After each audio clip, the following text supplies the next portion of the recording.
Duniyarmu a yau.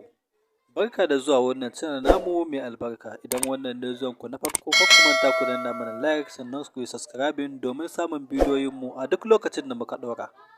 Keken da kuka gani a wannan a gabanin nawa, akan wani mutum da sunan shi a ɗan namu da sunan shi daga Egypt ne yanzu, ya taya keken nan 200,000 kuɗin Saudi Arabia, that is Riyadh. In aka mai da shi in Nigerian money, haka da shi Nigerian money, that is 40 million. Me yasa na ce ban sai da keken nan ba? Saboda mu Nigeria mu ne muke kashe kanmu. Na ɗauke keken nan ba kuɗi ba ne yake ni, saboda sabon soyayyen annabi ne Allah ya kawo ni saboda in zo yi mishi ziyara.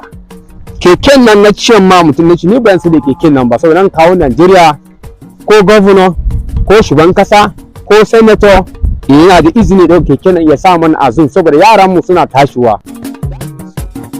Assalamu alaikum warahmatullahi wabarakatuhu. Alhamdulillah sunana Aliyu Abdullahi Ogobo, ni mazamin Plateau State, Jos South. Ba mu zai iya ce alhamdulillah, ni aihuwan Bauchi State ne. Ba ni dan iya ce alhamdulillah wannan niyan da na ɗauka zuwa gari mai sarki, ba mu zai iya ce sai godiya. Kwarin ji wannan nawa na magana ɗaukar wannan keken Allah ya bani zuwa gari mai sarki da ikon shi. Ina yawan addu'a kowane karfe 2 zuwa karfe 3. Burina Allah ya bani lafiya da ƙarfi, sai dai saboda soyayyen annabi sallallahu alaihi wasallam sai na ce ya Allah, in wannan tafiyar nake so in yi, in alheri ne a gare ni ka bani wannan ikon in tafi da keke, in ba alheri a gare ni ba ka cire min wannan tunanin ne ke akan maganar keke nan. Sai ina kan addu'a sai Allah sai ya bani wannan iko, ya ce Aliyu ka je dan taimake ka, daga jikina kenan Allah yana bani wannan abun da yake bani symptom akan maganar tafiyar nan. Sai na samu mata na ce mata gashi ina addu'a kamar Allah ya bani iko ran da keke, da ikon Allah sai tun jama mata na amari sai ta ce to ba damuwa in je da keken kuma Allah kare. To ni na fito na samu yan uwa sun ce to shikenan sun bani izinin tafiya. To akwai yan uwa, akwai abokana da yawa ko za su ce wai tafiya da nake so yi aikin banza ne, ba sa abu nake yi ba. Sai na ce musu shikenan aikin da nake son je na aikin annabi ne, kuma saboda soyayyen annabi Allah ya dan mishi wannan da ya wannan in je mishi ziyara a Madina. Shine Allah ya bani wannan ikon dan ɗaura da keken nan a cikin 2021 a ran Juma'a on 25. Bayan sallan Juma'a muka yi sallah, aka yi addu'a, sai na bar Plateau State, Jos South a ran 4:30. Sai ubangijin Allah ya bani wannan niyyar da nasara, sai na samu na shiga Kano by 10 o'clock. Sai gidan rediyo na nan Freedom suka same ni, suka mun interview na minti 10 da wai kuma sake ɗaurawa da keken zuwa Daura. Daga Dauran kenan sai na ɗan samu na yi kwana 3 tare da mutanen Daura. Daga wajen kuma sai Allah sai ya bani wannan iko su mun shiga cikin Niger. Da Niger din nan nake shiga sai Allah sai ya ɗauka soyayya annabi, sai ya sa musu azuzukan su suka nuna mun soyayya, suka mun komai da komai, har maraka ne suke da keke, har akwai su a majarai wanda su suke karatun allo suka ce to su za su bayar da gudumawa. Kowa da kowa ya cire kuɗin Niger, suka haɗa mun naira 10 su kanan Sudan, suka mun addu'a da bayan kuma suka sani suka ɗora ni a hanya har ubangijin Allah ya kani bodan Gingime. A Gingime ɗin nan shine akwai mata da yara da tsofaffi suna kuka, suka ce duk wanda ya fita daga cikin Gingime ɗin nan ne shiga cikin Sahara na Niger sai mai imani, wani ba da imani bai fita. Wannan ce musu a'a, wannan tafiyar kuma nake yi daga Allah ne, saboda na sa raina a cikin soyayyen annabi sallallahu alaihi wasallam. Sai suka ce to ba mu yaso ce ubangiji Allah ya wuce mun gama, kuma ubangiji Allah ya taimake ni. Na shiga cikin Sahara nan kwana 5 ina tafiya a cikin Sahara din nan. Zan fita daga cikin Sahara din nan shiga cikin Sahara na Chadi, sai na haɗu da masu yanyace mazaje that is Boko Haram kenan. Na same su a cikin daji nan suna neman ruwan sha, sai mu haɗu da su, suka ce mun ina jin turanci, sai na ce musu wallahi bana jin turanci, sai na ce Hausa ne na iya. Suka ce to ina da ruwa, sai na ce musu ina da ruwa, sai na ɗauka ruwan nan na basu. Suka ce to su abin suke so ni yi musu in na tafi gari mai sarki, yi musu addu'a ubangiji ya yaye musu wannan matsalar da suke na a ciki. Sai daga wajen muka rabu da su, daga wajen sai na fita daga siyarar na Nijar, sai na shiga siyarar na Chadi. To siyarar na Chadi yana da sauki, baya da sauki, saboda akwai kaya a cikin siyarar na Nijar na Chadi. Na ɗaya keken na sa'anan da kaya, na ta sakafurullah har ubangijin Allah ya fito da ni a cikin sahara na Chadi. Sai gani a Dabuwa. Dabuwa din shine border na Chadi. Na ba da passport, suka buga min dankul a kai, suka ce to ni in zo na kwana 5 a tare da sancin suka akwai tafiya gabana. Sai na yi kwana 3 tare da su, muka yi addu'a, muka ba da abinci, daga wajen Allah sai ya fita da ni, sai na shiga cikin Chadi. Da na shiga cikin Chadi bai kai minti 5 ba sai taya na sai ta yi bindiga gaba da baya. To yana bindigan nan sai Chadi suka zo kamar suna yin kamar ko bam ne ko wani abubuwa, suka keke ne suka hada kudi, suka hada mun taya da tube. Daga wajen da na fara tara taya tube ne, na hada taya daya da tube guda 2. Nan gaban taya mai samu damuwa, na bayan ne ya samu problem. Na ci gaba da tafiya na Chadi, dan sai dan daga cikin Chadin kuma sai taya ta bindiga. Aka sake canja mun taya, sai zama guda 2 da tube kuma ya zama guda 3. Ubangijin Allah da ikon shi da saboda soyayyen Annabi sallallahu alaihi wasallam, sai Allah sai kawo ni, sai Allah ya taimake ni, sai na fita daga Chadi, sai gani a cikin Dinena, that is border Sudan kenan. Sai na ba da passport nawa, suka buga mun dankol akan visa da nake da shi. To ka san Sudan suna son soyayyen Annabi kuma suna son jama'a. Suka ce mun wannan tafiya ne tun daga Najeriya har ubangiji Allah ya kawo ni nan border Sudan, ni ne cikakken mai son Annabi.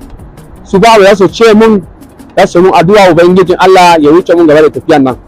To na tashi, tun na fita, tun na shiga Sudan har na fita daga Sudan, suna ta ce mun faddar komai suna mun, ba abu da ba sa mun, har ubangijin Allah ya kawo ni Khartoum, na samu ambassador namu na Najeriya wanda yake wakilin yan Najeriya a Sudan.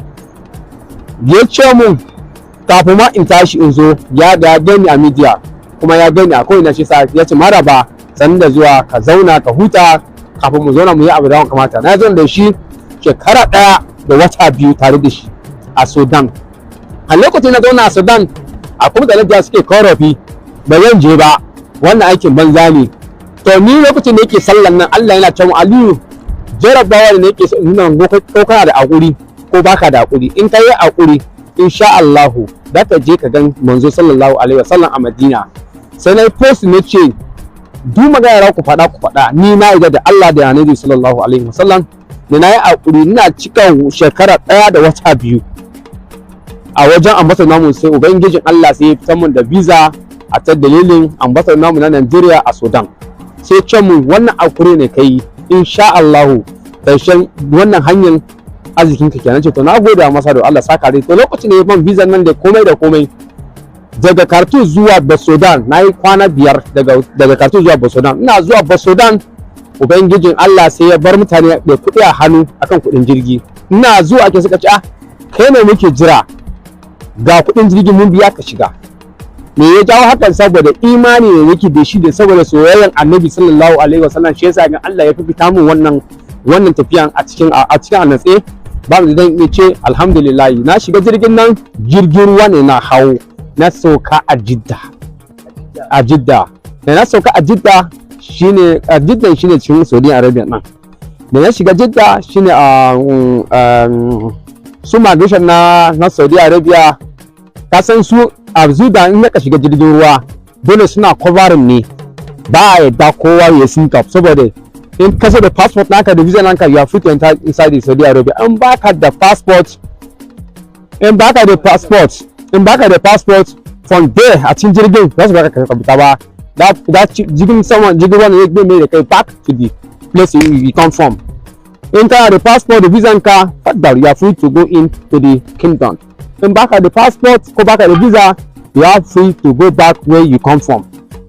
To sai ba aka muna nan kira ana kenan sai a masa namu na Saudi Arabia sai yazo zai kamar sai suka fara mishi suka ce mishi wannan ne ya ɗauka keke tun daga Najeriya saboda soyayyen annabi ya zo nan me yasa ku ba ku sanar mana ba. Suna masa namu ya ce a ya hakuri kawai su ba san haka zai faru ba. Da suka kai ni gida na kwana da su washe gari da ikon Allah na ɗauka keken zuwa daga Jidda zuwa Makka.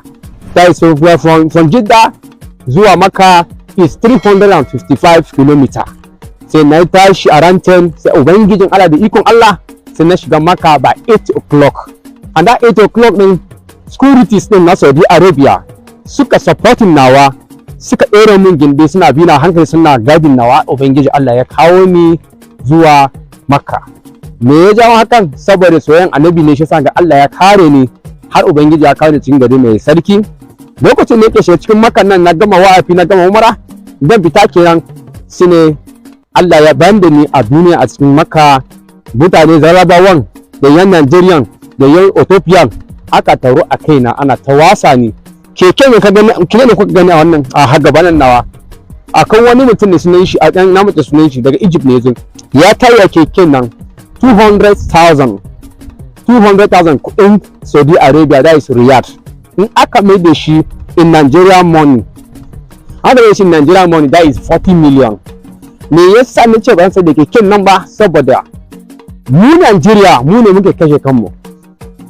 Na ɗauke keken nan ba kuɗi bane yake ni saboda sabon soyayyen annabi ne Allah ya kawo ni saboda zo yi mishi ziyara. Keken nan na ce ma mutum ne ni ban sai da keken nan ba saboda an kawo Nigeria ko governor ko shugaban kasa ko senator yana da izini da keken nan ya sa mana azun saboda yaran mu suna tashiwa. Da iya zuwa zun din a zo a gani keken a ce a bayan shekara kaza akwai wani da ya ɗauka keke daga Nigeria ya zo ya kai Saudi Arabia da shi Saudi Arabia da shi yasa ga tayarin keken kenan. Ni ba mu dan iya ce shine nayi wannan tafiya ne saboda daga addinin musulunci a duniya. Lokacin na gama wafi na gama umara around 4 o'clock lokacin a Makka ana ɗaukar hoto ana komai sai na ce musu ni na sun je Imam Muhammad sallallahu alaihi wasallam ziyara a Madina. Sai aka ce mun daga Makka zuwa Madina kilomita is 450. Na ce musu har na shiga cikin garin Saudiya insha Allah zan je. Sai aka ce daga Makka zuwa Madina sakarawa police da yawa suna hanawa ne ce wallahi dan je saboda Allah ne ya tura ni in yi wannan tafiyan kuma insha Allah dan cika burina. Da na hau keke around 8 o'clock na yamma aka yi addu'a a Makka aka sani a gaban akan tafiya sakara suna tafi na hankali in na tsaye da keke in tsaya in na ja har ubangiji Allah ya kai ni cikin garin Madina. Allah ya kai ni cikin garin Madina kamar Allah ya ajiye jama'a suna jira na. Ina cikin Madina sai ka ji kawai aka fara ɗaukar hoto aka ɗauke ni aka kai sama aka dawo da ni saboda wannan burin wani Allah ya kawo ni cikin garin. A yayin tafiyar ya kai da musulmi Allah ne ya sa jama'a suke taimakona. In kamar na shiga cikin gari kowa yana da abinci a leda, kowa yana da pure water, kowa yana da komai a hannu zaka ce kai ne muke jira za ga wani abun sa. In ka duba wannan keken saboda sabon ruwa da abinci keken in ka duba an ɗora da waya saboda kaya da jaka ne kenan da taya ne kenan da komai abinci ne har baya saboda ni ce na tashi daga nan gasa na ban siya abinci da kuɗi na ba. Yanzu wani irin kalubale ka fuskanta a yayin tafiya? Kawai kalubale na samu shine kawai abu ɗaya shine Boko Haram da na samu daga bodan Niger da bodan Chadi shine kawai da na samu. Wani maganan waya ce naman kura da wani abu haka ɗin ne na kwala a dajin ina jin kukan naman kura. Allah ya ne da su. Miciji na ga miciji shi yana harkar shi ni ma na harkar nawa saboda duk na shiga cikin daji in na kwanta ina kama na kwanta daki na ne Allah yana fitar mu da wani inima ne yin sallar nan kwanta kama na daki sai uba da ikon Allah san ji da nisan ji an kira sallar asubahi san ga na tashi na alwalan san ci gaba da keke na saboda ni gaskiya tuni na hau keke na tun keke na bai ciwon jiki ba. To akwai hanya ne tsotsar wadda ta miƙe koko ta cikin daji ko bi tana? Akwai hanya, dole ne ka samu hanya saboda in ka duba daga Daura zuwa Gingime, that is Nijar kenan, sabon hanya ne. Ba sabon hanya to lokacin da ka san dole da in kana fita daga Nijar din, to shi dole sai ka shiga Sahara din kamun ka samu the next country din. To kafin ka cikin next country din dole ne sai ka dan samu Sahara kafin ka shiga the next country kafin ka fita. To shine issue of tafiyan kenan. Ka gane to lokacin na fita daga Chadi ne shiga Sudan to na samu Sahara. For us it was a very little kafin na shiga garin Sudan. To daga garin Sudan nan gari ne har ka je har ka samu Khartoum. To Khartoum shine garin babban birnin Sudan. To daga Khartoum nan kamun ka samu ka je da Sudan ka hau jirgi to daji ne kuma hanyar ba kyau. Akwai mutane da yawa wani motoci su ma yana bindiga. Ni ma kafin ma in zo da Sudan wallahi duk guda 4 ne na kashe da taya guda ɗaya. In kuka duba bayan taya nan ya tsuɗe, na gaban bai tsuɗe ba saboda me yasa kaya ne na fita hankali to kai na sa a bayan keke na is 150 kg. Mun gwada ne kamar ka dora. Kuma na biyu kuma taya ne kafin je da Sudan duk guda 3 ya mutu. Da mu abin na kashe duka 9 tube da taya guda 6. Kuma in kuka duba wannan da wannan da kuka gani is different. Asalin nashi din ya karye ne. Shi ne aka dauka benjin nashi ne zai da shi. Dan na tafiya da shi wannan shi ma ya karye. Kenan ya karye haka na dauka da kaya a nan. Na dauka na kai wajen mechanic wajen weda sun haka mu wajen nan shine Allah ubangiji Allah ya kawo ni hanayin yawo da shi a cikin Saudi Arabia hana zo da shi nan na zo nan da shi zuwa Nigeria. Wajen dawowa bai aka yi? Wajen dawowa dama na ce wajen dawowa alhamdulillah na wajen dawowa sai cima ba saboda ni na da mura a jikina fa, ni ban dawowa ba saboda ni jikina baya ciwo. Sai ce a'a wannan buri ne kai ka samu lada, mu ma mun samu lada. Ba Najeriya ba wani taɓa yi a Najeriya amma da magana da a zamanin yanzu Allah ne kira ka, Allah ne cire ka a cikin Najeriya wannan tafiya. Mu gaskiya in ba mu biya ma kuɗin jirgi muna da aiki a kanmu, ko mu biya ma kuɗin jirgi ka sauka kuma mu ji daɗi. Nace to shikenan, because aka ce babba duk abin da babba ya faɗa yaro dole yaro ya ji magana. Nace to shikenan ambassador ba mu zan iya ce maka ka biya ran dawo. Sai ya biya mu kuɗin jirgi da safe sai muka shigo Kano karfe 3 na rana. Sai migration nan suka tara jama'a aka ɗauka da sakace migration su sun ɗauke nauyi to kai kaya na a Jos. Nace to shikenan suka biya aka kai mun kaya Jos. Ni kuma sai na zo gidan sarki jiya, sarki kuma ban samu shi na kwana a cikin fada. Sai yau ubangijin Allah saboda soyayyen annabi da na sa raina a ubangiji Allah sai haɗa mu da sarkin Kano an kuma ya jingina mun wannan abu da nayi. Shi kuma ba zan iya ce mishi ubangiji Allah kare shi, kuma ubangijin Allah abu ne yake wannan allida ne yake ubangiji ya sake ba kowa soyayya akan wannan sarki ne yake ya rike ni, kuma abu ne shi abu ne yamu ba mu da zan ce mishi alhamdulillah ba mu da zan ce alhamdulillah. Yanzu akwai wata kasar da kake son zuwa a nan gaba kaɗan koko akwai wani burin da kake abu ne ke son faɗa. Allah ne mai sa yiko mutum yayi ba da ikon ka ba. A yau ubangiji Allah ya ce Aliyu gobe na bukatan ka je min wani kasa, na da izini in je saboda karfi Allah ya bani, ba na ciwo karfi. Ko dan kai shekaran za maka yau ni yanzu ina shekara 46 wallahi, ko dan kai shekara 50 wallahi karfin tana na tare da ni. So wannan gift is from God. Karfin nan Allah ya bani zahiri, Allah ya bani. Yanzu kacin kawun kace dauka maka siminti da akodan dauka maka, in ka kace dauka maka abu 250 kg zan dauka maka. So this one is gift from God. Wannan gift ne from God. Wanda take tunani ya sa wanda yake kenta yanzu ya ke ta dalilin shi yake sai su yake kin dan Egypt ne. da yin nake sai keke yana sai keke saboda ya kai Egypt akan ya yi suna da shi akan duk ƙasa a Egypt din ba ku suna yawan zuwa. Sai na ce mishi wannan keken ko laka bani miliyan 10 ne na kuɗin Saudiya ba ran sar ba. Don kawo keken nan duk gwamnati ne suke bukatan keken su kai zoom su ajiye, na ba da izini su ɗauka saboda ni kasa ne ke so ni nake so yi fara da shi ba saboda kasan wayansu a yi ƙaramin da ya kasa na ba. A na kawo keken nan ne in gwamna yake so, kowane gwamna yake son wannan keken ya zo ya same ni a Jos Dadin Kowa. Sunana Aliyu ne Abdullahi Ogogo, dan iya bada sunana, dan iya bada lamba na. Duk wanda yake don gaji ne yake son keke nan ya samu ni a Plateau State ya kai zoom ya ajiye ni in tariya da kasana.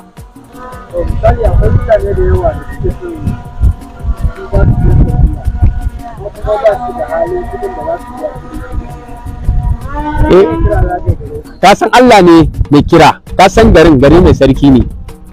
Akwai wani da yawa ga wani suna da billions of naira ma suna soke da suka zo. Allah ne mai kira. A yanzu ni yanzu ba ko kuma ne ke da shi ba, Allah ne ya kira ga naje.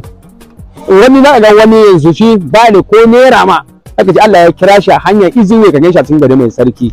Allah ne mai kira. Ko ka tara ko billions of naira ka cika ɗakin nan, Allah bai kira ka ba, you cannot go to anywhere. Ni abu da nake so shine wannan tafiya da na yi, na so in faɗa ma musulmai yan uwanmu, wannan shine tiyara ne ma musulmai mu. Duk abin da kai a rayuwanka ka yarda da Allah da Annabi sallallahu alaihi wasallam. Allah ar-Rahmanir Rahim ne. Duk abin da mutum yake so ya yarda da Allah, kuma Allah in kai ma Allah addu'a ba lalle Allah zai biya ma bukata ba. In kai addu'a ka ba ma Allah kar abu ne kai ba lokacin da baka samani ba, shine Allah zai fita maka a easy way. Ni kuma ba mu zan iya ce shine Najeriya namu, Allah ba mu zaman lafiya, kuma zata da a yi sa shekara mai zuwa Allah sa a yi shi a sa'a, kuma wani Allah ubangiji Allah ya kawo mana zai fi mana hafi alheri. Muna bai zan gyama ya Najeriya kenan. Ni na bai zan isa ce shine ubangiji ya haɗa mu wuri ɗaya kuma ubangiji ya ɗauka addinin musulunci a akan kafirci.